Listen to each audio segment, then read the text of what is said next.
So welcome everybody to the second hour of Mindshifters Radio. Today is Thursday, January the 14th, 2021, and their calling number is 563-999-3581, and press 1, and that puts you into queue to talk to us. We'd love to hear your comments and questions because that makes this your show.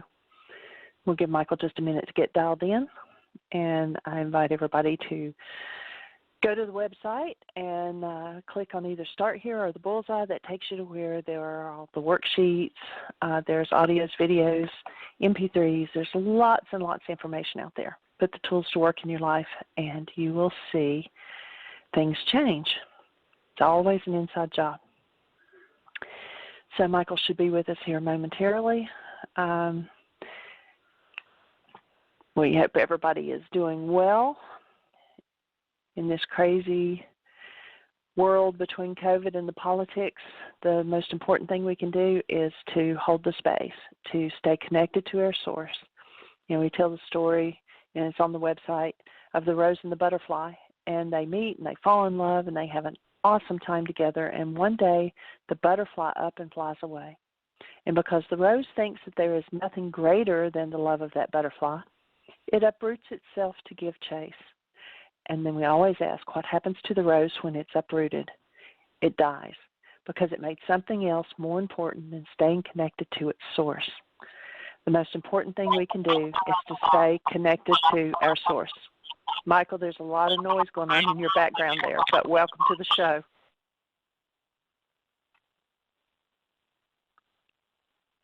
And are you with us? I am. My phone's doing this feedback thing, so my apology. And welcome, everybody. Delighted and honored that you're here as we continue this conversation in this world that's going so. It is offering everyone so many opportunities to learn forgiveness. How powerful. You'd almost think that life was designed to give us the opportunity to deal with absolutely everything in us that was unlike love, and that life will keep relentlessly showing up to resonate what's unlike love in every one of us, and recognizing that that's the purpose of life. And you might say to yourself, well, why would life do that? Here's why. Life abhors us dying. Life says, I'm here for the purpose of life. If you're holding something that's unlike life, the structure has been set up to keep showing you what you're holding on to. When are you going to let it go? You know, I mean, certainly you saw the movie Frozen. Let it go. Let it go. But hostility and fear is so woven into the fabric of so many people's minds that because they don't have this amazing, awesome tool of forgiveness, they can't fathom what letting go means.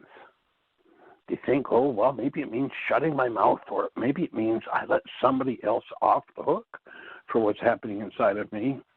But as we're going to see unfold in our conversation with Richard, the character in our book, forgiveness isn't about letting somebody else off the hook. Forgiveness is about going inside of ourselves and removing what never belonged. What is it that needs to be removed? Literally the very capacity to generate any form of hostility or fear. See, hostility and fear are internally generated conditions. They are not caused by the world. They are not related in any way, shape, or form to the world, except that they're energies that we have bought into. And oftentimes we bought into them through the power person dynamic. You know, when there's someone that has more power over our lives than we do and is not functioning as love, and we experience that as a survival situation, in that survival situation, our energy field opens. And we become like a sponge and just take everything in from the environment. And if the environment is loaded up and filled with hostility or fear, and there's hostility or fear within us, then that resonance just sets up this absorption of what never belonged. And from there on, because life is energy, life obeys the laws of energy, and the primary law of energy is the law of resonance. The law of resonance, in its simplest form, says this: when two energy fields are in harmony, are in tune with each other, in resonance with each other, there's an exchange of information between them. So if I hit a middle C tuning fork on a desk, and I put it in front of a second middle C tuning fork, the second tuning fork starts to vibrate. There's a transfer of energy. Now, in inanimate objects, that's the extent. Motion is created. You know, if I've got a baby grand piano beside a second baby grand, and I go pound out a B on the baby grand, and I open the back of the second piano, of the hundreds of strings in there, the only strings that will be moving in resonance, sympathetic resonance with that first piano, are the strings related to middle B. Now, the second piano isn't going to come climb on top of the first piano. It's not going to create motion toward. It just creates motion within. The middle C tuning fork, exchange of energy creates motion within the second tuning fork. But when you go into the human realm, there's not only motion within. Somebody gives you the look, and you have rage about being given the look, and so rage moves in you. So something moves in you, just like moves within the tuning fork. But then the next piece to recognize is that the movement of that energy within you, one, if it isn't something that is an intrinsic part of your energy system, a natural part of your energy system, then it will create a dis-ease condition in that part of the structure in which it's moving, one, and two, its movement will literally set up a measurable high energy wave that through resonance is going to pull somebody else in who has that similar energy. And so it's going to create motion towards us. Now, people would say, well, that's terrible. Here's life punishing us. No, no, no. Life is sending us anyone and everyone we need to show us what it is that we're not dealing with. And we begin to deal with it utilizing forgiveness, remembering that forgiveness is not about letting someone else off the hook, but it's about removing the frequencies that move in you that create disease, pain, or suffering within you. And so, you know, we've been reading a small section from my book each day, and we're now to the section on Roman numeral 19. And the dilemma, and I've quoted on this page 2 quotes from Henry David Thoreau. And Thoreau lays out the dilemma. And here's what he says: the mass of men lead lives of quiet desperation. What is called resignation is confirmed desperation. From the desperate city, you go into the desperate country and have to console yourself with the bravery of minks and muskrats. In other words, you go find something to kill. Feel powerful. A stereotyped but unconscious despair is concealed under what are called, even under what are called the games and amusements of mankind. Just go watch the football game and watch the energy that moves in each individual there. To be awake is to be alive. I never met a man who was quite awake, Thoreau says. Then he offers a solution. If you advance confidently in the direction of your dreams and endeavor to live the life you have imagined, you will meet with success unexpected in common hours. You will pass an invisible boundary. If you have built castles in the air, your work need not be lost. That is where they should be. Now put a foundation under them. So Thoreau gives us a really powerful insight into what is in the unconscious of most individuals and drives most individuals' behavior toward, what we just saw happen in the Capitol. It's just that unconscious despair, looking for an outlet, looking to do violence in order to get a sensation and experience something, some measure of control, and thinking that if I could just control something on the outside, then I wouldn't have to deal with that which is on the inside. And this work is about bringing people to the point where they're willing to really, truly look and deal with what's on the inside so that quiet desperation disappears. And so that's the process we're here to bring forward. And we're honored and delighted that you're here to be part of that process. And Miss Jeanie, do we have anybody out there with a hand up in the phone queue or anybody in the chat room with a thought for us? Bob is with me in the chat room. The only hands up were the ones that Dr. Tim already dealt with the first hour. So nothing going on this end. If someone presses 1, you're first in line. Okay, well then let's take a minute and talk about the exciting things are happening with what we're doing in the realm of intensives. This whole moving in the direction of doing online intensives is developing into deeper and deeper ways of us being able to deliver these tools on a global scale. And we're getting into doing our second intensive. And out of the first online intensive that we did, Codependence to Interdependence Communication Practicum, we did 14 weeks, developed 58 hours of video work. And that 58 hours of video work is going to be the foundation for the next intensive.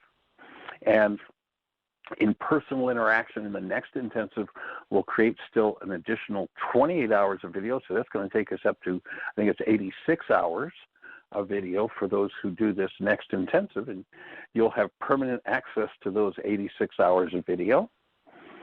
And everyone who was in the last intensive that we did, of this particular title, Codependence to Interdependence Communication Practicum, are invited to be guests in this next intensive.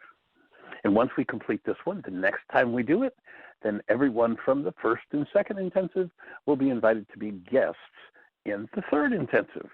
And once we finish the third, we'll have created another 28 hours of video, and everybody from 1, 2, and 3 will be invited to 4, and so on and so on. So it'll be a rolling intensive where there'll be ongoing support for forever and access to all of the previous video created out of that workshop. And so it's really, I'm really excited about the fact that this is developing. You know, we've been doing intensives for 4 decades plus. And of course, I've never been able to do this before because, of course, we're at Heartland. We've got a limited amount of space. You have to feed people and on and on and on. So we've got a whole different situation happening now with this online ability to present the work. And so we're honored that you're here to be part of the process. And if you're interested in doing the next intensive, it'll actually start on the 27th of this month. So the 27th of January will begin. And there will be 4 hours of self-study video that you'll get a link to each week for 14 weeks. And then from 6 to 8 p.m. on Wednesday evenings, we'll be doing a live Zoom class with additional teaching, question and answer, and process work. So that's where over 14 weeks, 2 hours per week, we'll develop another 28 hours, and each intensive will roll and expand the availability of those supportive interactions. So I'm pretty excited about how that's coming together, and the fact that we've gotten the feedback, especially from people who've done previous intensives, they find that they're even more connected with everybody in the group doing it on Zoom than they were in person. Because, of course, in the classroom, you know, you're sitting facing the front of the room. You're not seeing the faces. You're not interacting with the faces of everybody else in the class. And when we're doing this on Zoom, everybody's right there. I mean, there are a couple of people who, you know, call in by phone so they don't have video. But otherwise, you're right there through every minute of the whole intensive. interacting with the facial expression, the emotional responses, and it just created such a space of compassion and support among the group that were there. It's just awesome. I'm just really delighted and excited how that's developing. And so if you're interested in participating, you could, if you have my phone number, call me, and we'll get you set up and registered. And or if you don't have that, you could drop Jeanie an email and leave her your phone number, and I will call you back. And her phone number is, or pardon me, her email address is Jeanie, Jeanie, at whyagain.org, whyagain.org. So drop Jeanie an email, and at this moment we've got people from Hawaii to Thailand that are going to be in the intensive. So we're covering a good part of the globe there, and taking that vibe in both directions will be, when we're doing a thing at 6 o'clock in Hawaii, it'll be 1 o'clock, and at 6 o'clock in the evening here, for the young lady that's doing the class from Thailand, it will be 6 o'clock in the morning. So she'll be getting up early, but so I'm pretty excited about who all is registering and how that's developing, how that's coming together as an intensive. And if you're not ready to do the next level of work or that piece of work, then, we'll ask you to tap in, tune in, and hold the space just the same for everybody that is.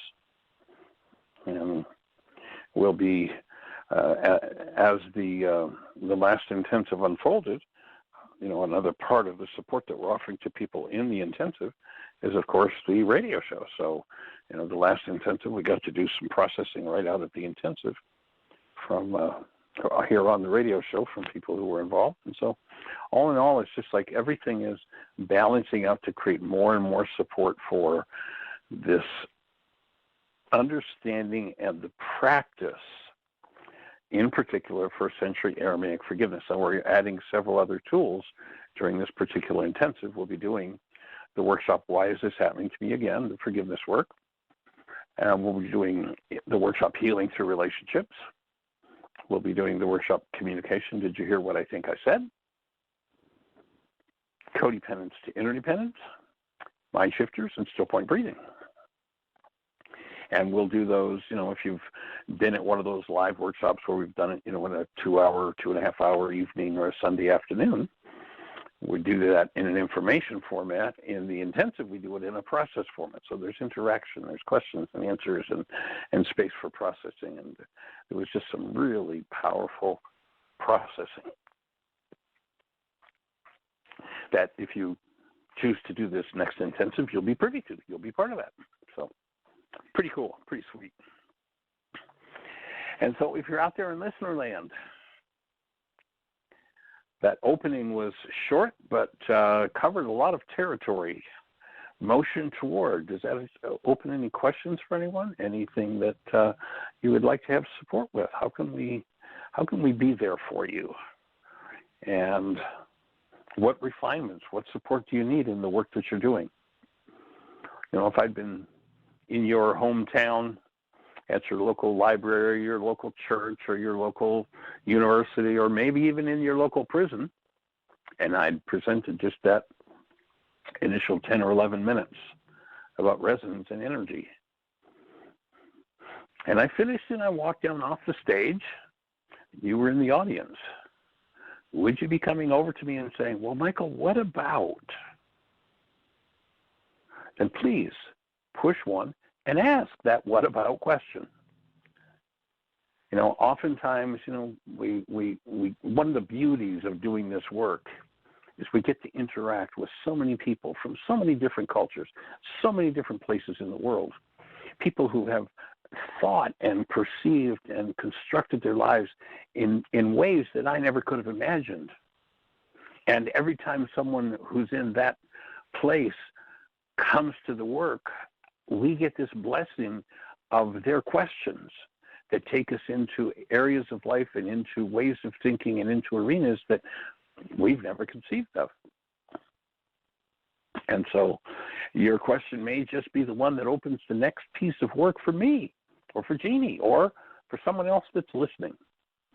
And so if you're feeling like, well, gee, my question isn't important, or I'm not sure exactly how to ask it, or my voice might be shaky, can you just let all that go and let your voice be shaky and maybe not be sure of your question? But, we're here to just have a conversation and to create support for opening the deepest levels of understanding of how we tie together, physics, the scientific aspect of life.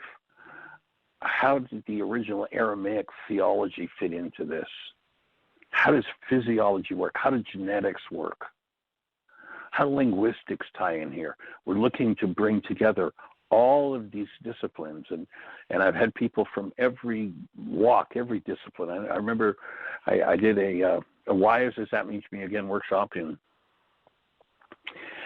Indianapolis, Indiana, actually at the Unity Center there. And after I completed the first afternoon, I had a woman, kind of younger side of middle age, come up to me, and she said, I was a physics major in school, and I learned more this afternoon about physics than I ever did in my university education. And of course, what I take from that is she learned more about where it fits in her life, where the practical application is. And understanding physics helps you to understand your mind and your physiology, and the way that your physiology responds and your emotions respond. And when you bring all of that together, probably one of the most common comments that I've gotten from people over the decades of doing this work is, Michael, everything I always knew, I now understand. So we're looking to bring understanding to a place where there is a deepening of the capacity to tie together all of the pieces of life, to understand it in its wholeness. And if you go back into the ancient teaching, the word holy didn't mean down on your knees with your hands folded. It was functioning from an understanding from the whole. You've heard me talk before about the physicist David Bohm, and he coined the term unbroken wholeness, that our individuality can only really truly come to fruition and express out of the realization and the integration of what he called unbroken wholeness.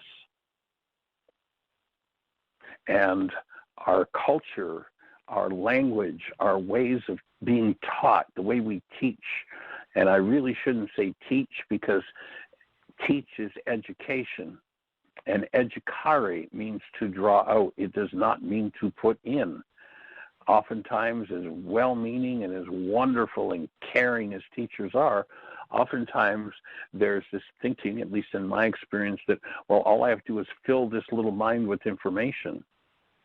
When in fact the word education, educare, means to draw out, to bring to fruition and into expression into this world the being that is behind this body-mind unit. And I've learned that on a whole other level from our granddaughter, Aria Rain, who 28 months ago entered our world and has been, for the last 25 months, in our lives 3 days a week as we take care of her so her mom and dad can go to work without having to hand her off to strangers. And the realization that, well, yes, I'm here to help her to learn things about the world and how to function in the world. More importantly, I'm here to understand and see who she is.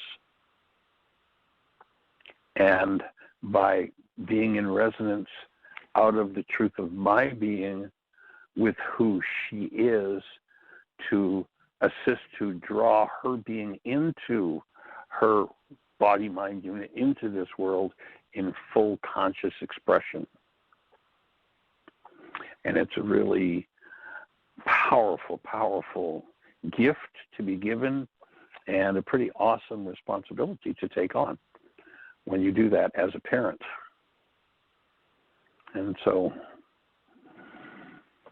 if we can be of any support, if you're out there wondering about how one piece or another, or how this forgiveness process works, and if you haven't engaged in the forgiveness process yet, you're welcome to go to our website. There are hours and hours and hours and hours of information on the first century Aramaic forgiveness process, which is quite the opposite of what this culture teaches as forgiveness.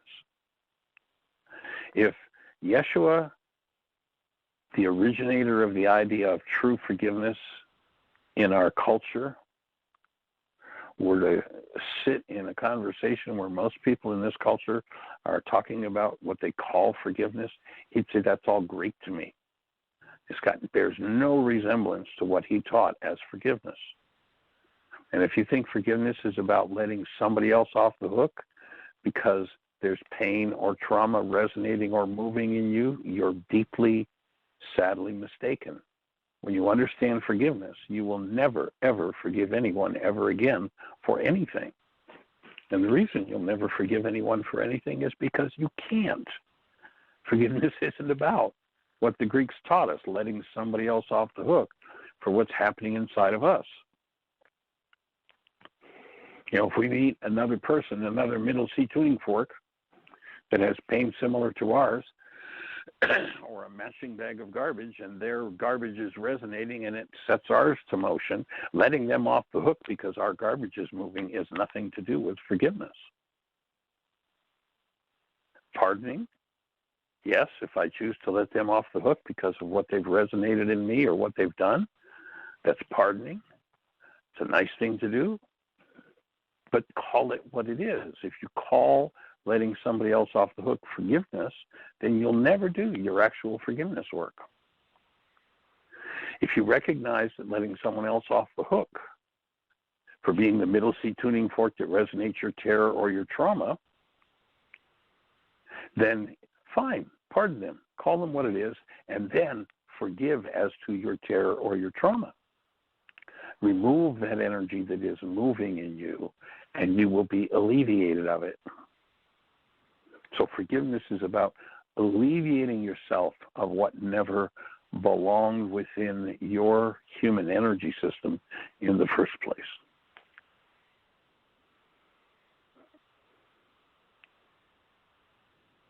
So when you understand forgiveness, you'll never ever forgive anyone ever again. If someone shows up that can resonate some sort of hostility or fear in you, you'll actually say thank you. If they do it by doing a behavior that's really off the wall and out of integrity, you may even choose to pardon them. And then you'll apply the tool of forgiveness to remove that which is moving in you that never belonged in you in the first place. And when someone can show you that, deep appreciation is appropriate for them. So a thank you is definitely in order. So if you don't have that tool, jump on our website, whyagain.org, whyagain.org. In the upper left-hand corner of the home page, you'll see a link that says Start Here. Push that button, and it will walk you through literally the result of years and years, decades and decades of study of forgiveness. Take it and put it to work. We've developed a worksheet process, a step-by-step fill in the blanks. Here's how you forgive. You can do that live right on our website. You can download the worksheets and print them from your printer so you can do it longhand, print it out so you can do the written form of the worksheet, which I strongly urge people to do, because when you start writing it, something different happens within your mind. And you have the tendency to have more hidden information come to light when you do the process in writing. You can also go to your app store on your phone, type in the words Heartland, Heartland, one word, Aramaic, Aramic, forgiveness. You type those words in, you'll be looking at the world's only forgiveness app. And when you download it, it's a totally private app. There are two different worksheets, a simpler one and the deeper form of the worksheet, the one we currently use. And there's a children's game called the Drag-On Klingon game for introducing children to forgiveness. And then as you utilize the process, the purpose of this radio show is to simply be here to support you so that the tools are available, and it's not something you have to sit around and figure out for yourself step by step. But know that we've been there, we've done that, and if we haven't, we're here to learn it with you and support you in being able to work through whatever forms of hostility and fear there are within your mind. So we welcome the conversation, and if you're out there in listener land and you're on one of those stations where we can't see you, our call-in number is 563-999-3581. If you call that number, you'll be listening to the show on your phone. And then if you have a question and you push 1, we'll be having a conversation. And we have a hand up. And that's up. our reason for doing this show. Let's say hello to our caller. You're on the air. Hello there. Aloha, young lady. Welcome. How are you doing? You opened I'm feeling some big very words the other vulnerable. day. Well. Yeah. Still feeling very vulnerable. Support in your direction then. Thank you. Thank you very much. You're welcome. You're most welcome. Thank you. So what's happening?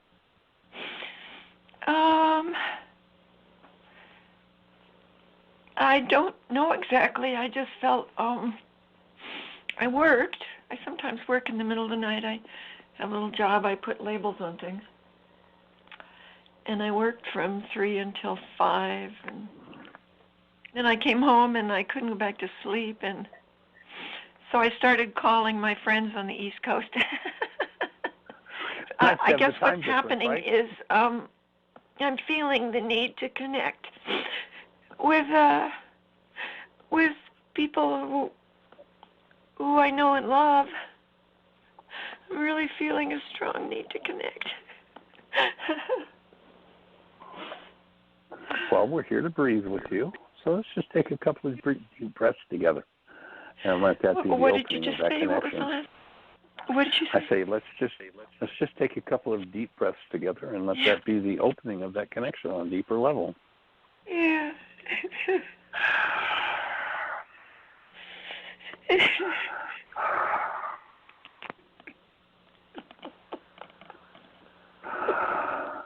Sounds like some deep grief moving. Yeah.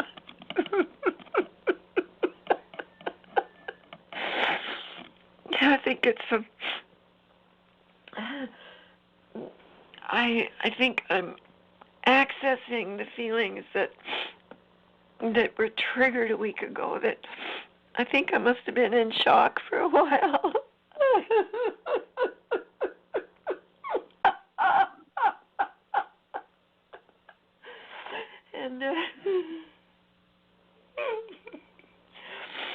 And I think maybe I'm coming out of shock and starting to feel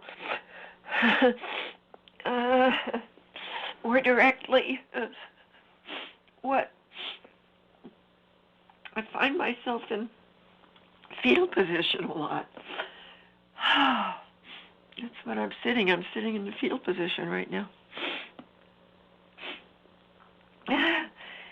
But I'm comforted. I'm still shocked but comforted at the same time to see these films of the National Guard sleeping on the floor of the Capitol in Washington, D.C.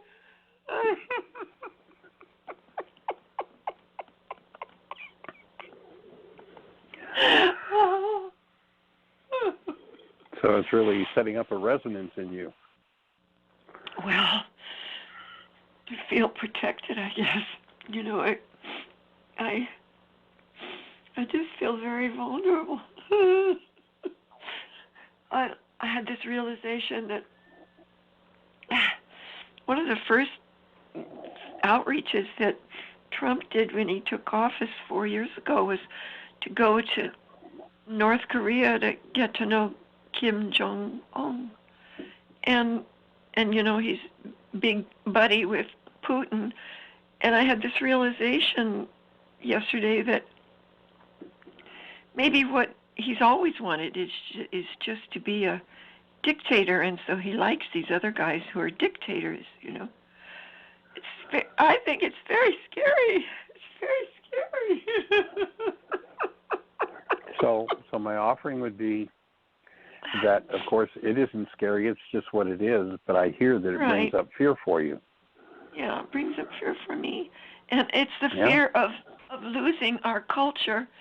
It losing what we've the freedom that we've had. We've been so blessed all these years. And what do you suppose fearing that is going to do? Do you think that's going to fix it or heal it or change it? Doing what to it? What do I suppose? What was the word? What was the next word? What do you suppose? Your fear will do in the arena of the possibility of losing it or whatever those other dynamics are. It's really important that I give myself. Going to fix that? I think it's really important, Michael, that I give myself the permission to feel my feelings. And right now what I feel is fear. Absolutely. Yeah. I got it. I'm with you feeling the fear. Yeah, I feel I'm the with you fear. 100%. It's really, really extreme. And I got it. Oh, thank you. I hear you. I'm with you, and I hold the space for you to feel it. Here's my input, though.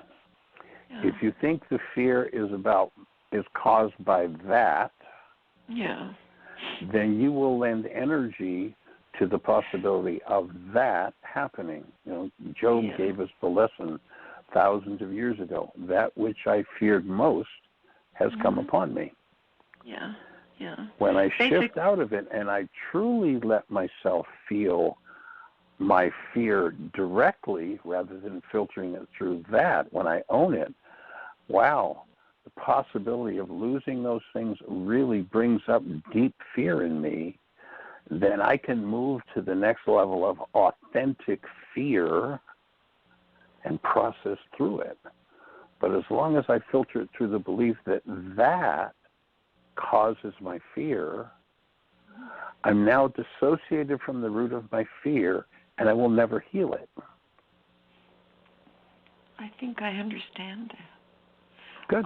It's cool. Just the realizations of the last couple of days have brought the fear more into like the cellular level in my body. It's like I feel it all over. And I just think that I need to respect it and allow myself to go through it, Absolutely. So, thank you. Sounds like you're getting in touch with it on a new level. Yes, that's what I guess I'm trying to explain. Powerful. Yeah, it's I've never gone through this before, so it's good. So are you interested in the mind shifter?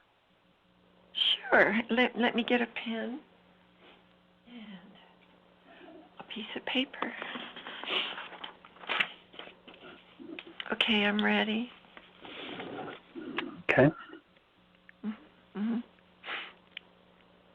I'm listening. I will be deeply healed and enjoy it when we lose freedom and everything our culture stands for. Huh. That's an interesting thought. I will be deeply healed and enjoy it when we lose freedom. Freedom and everything that our culture stands for. Okay.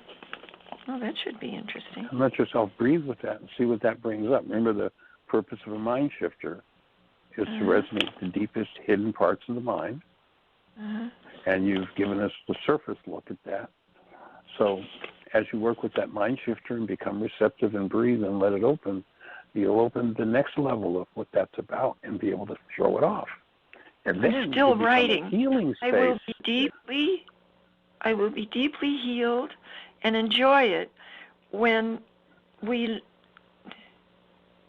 When we lose our freedoms. How do you spell lose? L-O-S-E? L-O-S-E. No, L-O-S-E? Okay. Lose our freedom. Mm-hmm. And everything that our culture. My writing is not very good anymore, especially not when I'm nervous. That our culture, what's the next words? Stands for. Okay. Stands for. Okay, let me just, can you just give me a moment to just cognize this? I mean, just really understand what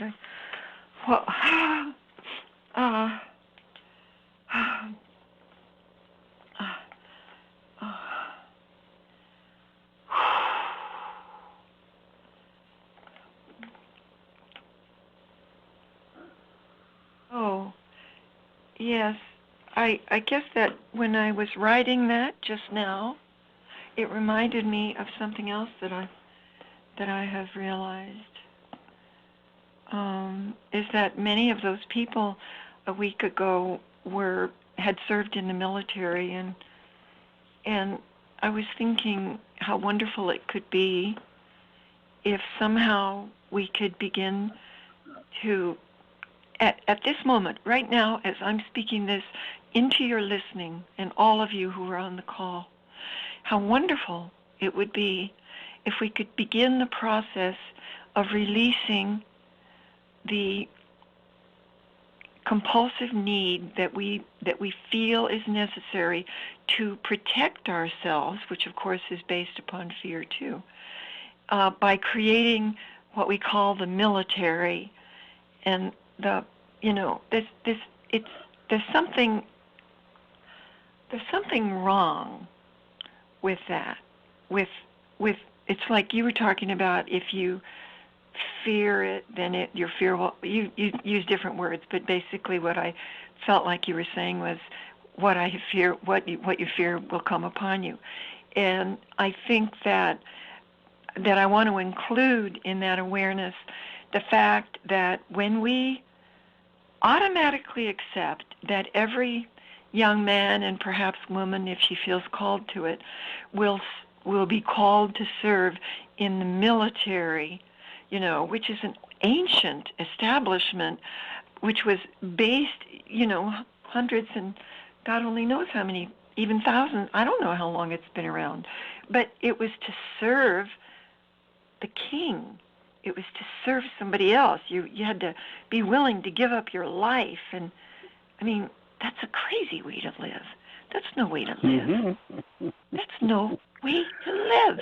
And I just declare right here and right now, into the listening of all the loving hearts and minds that are on this phone call, that we can stop this. We can end this. We can begin the end of that kind of distortion to the human mind and heart that happens at the young age of 18 or 19 or 20. That's horrific. That's ridiculous. Breathe. I'm not frightened anymore. Now I'm feeling something else. There you go. So you're shifting out. So notice the mind shifter's changing your energy, what's moving in your mind. Make sure you want to make a note of everything you've just said, because that's what goes on the right-hand side of the page. Okay. And what I hear you talking about is your perception of an atrocity, and that's probably part of the root of the pain that you're dealing with. And so that would be the area then, once you complete the mind shifter, that you sit down with worksheets and start to work on cleaning up your thoughts about atrocity and all of those energetic patterns. So that's exactly the idea of the mind shifter. So perfect. And the tradition. And I'm with you. The atrocity of the tradition of people being trained to kill other people. I'm with you 100%. Yeah. I've watched many videos, movies, that sort of thing, where they're developing these weapons, and it's like I always, like, what happens for me is I spontaneously scratch my head and go, why didn't we put people developing these sorts of things in prison the day they started doing it? Why did we put up with that? What's crazy? So I'm with you 100%. It's just time for doesn't make healing any in that sense. arena. None at all. All right. Well, thank you very much. I agree. I'll let someone else be on the call now. All right, young lady.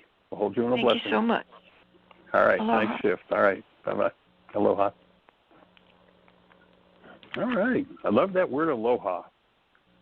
Interesting, in the Hawaiian language, the word aloha is exactly the same concept of rock as rakma. Maybe we can mute that, Jeanie? You know, in the Aramaic language, when they asked Yeshua, what's first and most important in the law? He did not say, love your neighbor as yourself or love God. He said, have rakma for the Creator and neighbor, and by so doing, maintain self. And rakma is a filter in the frontal lobes of the brain that has two functions. One, or at least two that I know of. One is it's the gateway for human life, our created essence, being, to enter into this human form. If that gateway is closed, then there's no human life in the human form. It's just a human form. If you go back and you hold a newborn child and tap in to the essence of a newborn, you will notice that the essence of a newborn is that pure state of being, that pure state of love. And notice when you hold that newborn, that the newborn is not loving you, the newborn is love. Rakma is a filter, the gateway that brings love into the human form, the opening through which it enters, and it keeps the mind on track with intentions keyed to love. Aloha in the Hawaiian language, it's the same concept.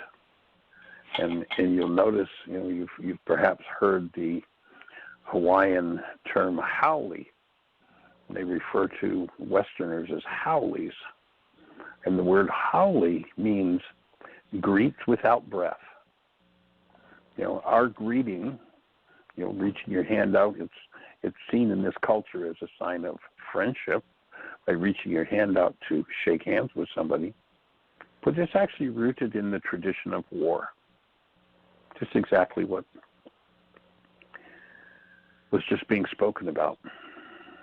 And reaching out to the other's arm was to check for weapons. That's greeting without breath. The Hawaiians, when they met, they moved into each other's space. They connected forehead to forehead, resonance. The filter of aloha or rakma resonating in each mind, that gateway resonating, was a joining and the strengthening of that and the presence of human life, and then breathing each other's nasal air. Pneuma. In the Aramaic, it doesn't say God sent out his spirit in the original texts. It says the Creator sent out his breath. Sharing the breath and the presence of love between two people was an appropriate greeting, and the Hawaiians knew that. Haoles, they greet without breath. They check each other for weapons. They don't breathe each other's air. They don't connect rakma to rakma, aloha to aloha. So, joining you in aloha. Thank you. Honored and delighted, young lady. Blessings. Aloha. Aloha. Well, Miss Jeanie, do we have anybody else out there with a hand up in the phone queue or anything happening in the chat room?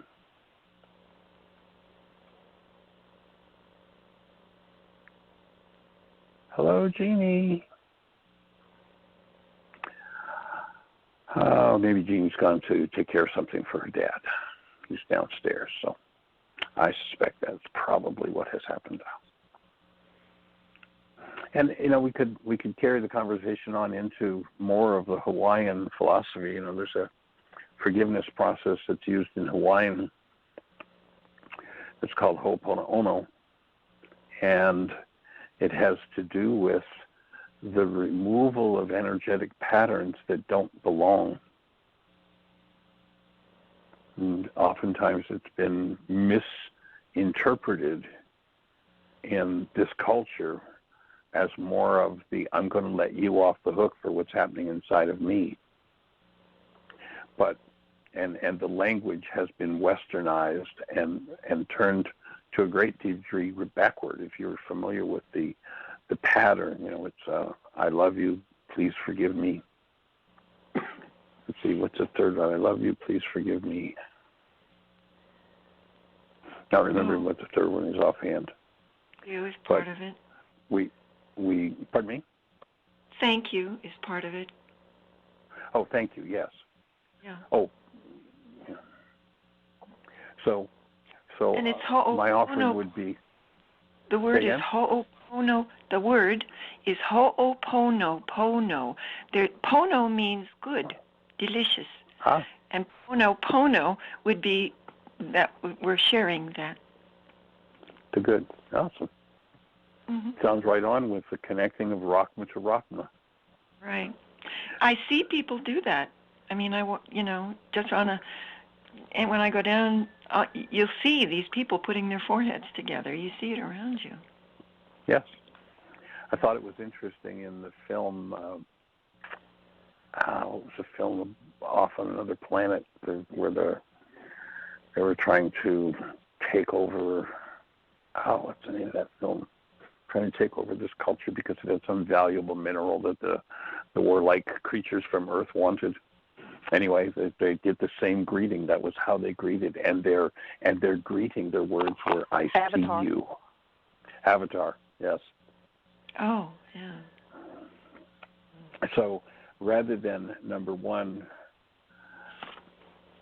please forgive me, my offering would be shift the language to, I invite you to cancel all goals that you hold to me for me, that let something less than love come up for you. Mm-hmm. And I'm sorry. We suggest people let go of the idea and never ever say the words I'm sorry again, because when you play the I'm sorry game as a creator, you have to focus into, one, what you're sorry for. You draw somebody else's mind into what you're sorry for. So now you've got two minds joined in sorry. What do you think is going to be created next? We have a suggestion that you move into the apology tool, and that is if you've done something that's off base, I apologize. I take responsibility. I apologize for that. Mm-hmm.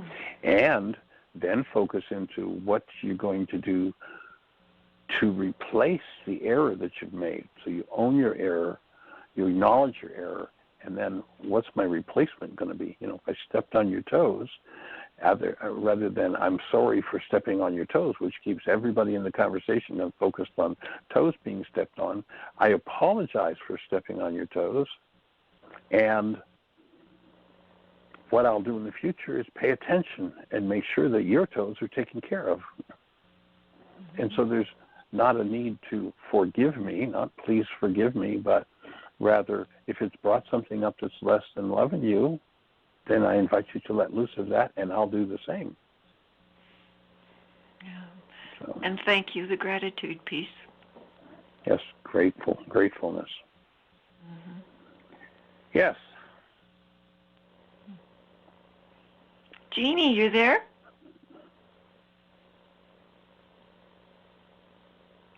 Hello, Miss Yes, Jeanie. I am. I keep my phone muted, but I am here. Yes. Hi. Okay, we cool. missed you. All right. Well, anybody else out there with a hand up in the phone queue, sweetie? Anything happening in the chat room? We We've do have three more hands up. Let's go for it. All righty. The first one's area code 541. You are on the air. Who do we have? 541. Are you with us, 541? Okay, let's go to the next one, 205. You're on the air. Hello, this is Joan. Hey. Well, hey, welcome, young lady. Good to hear your voice. How are you? I just have a quick question. I'm still not clear about how exactly do I set Ratma as the filter tonight? Okay. Well, one of the best ways I know to do that, of course, asking Ruka to assist in doing that can be helpful.